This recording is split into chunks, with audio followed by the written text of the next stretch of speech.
At Dover Fueling Solutions, we are working hard to support essential transportation businesses during the COVID-19 outbreak.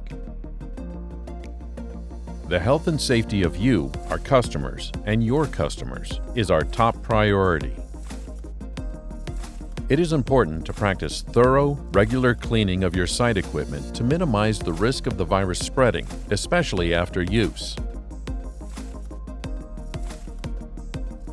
High-touch areas such as displays, payment systems, and nozzles should be regularly disinfected. Ideally, disinfectants should be left on the surface for up to 5 minutes.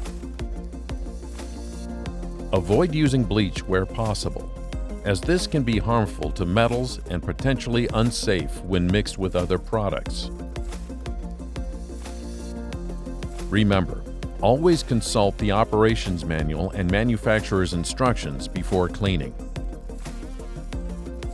After disinfecting, wash hands and wrists for at least 20 seconds using soap and water. If possible, put up signage advising customers to minimize contact with site equipment and encourage hand sanitization before and after use.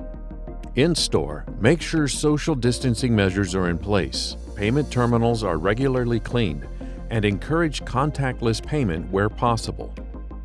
Stay safe. We are in this together. We are Dover Fueling Solutions.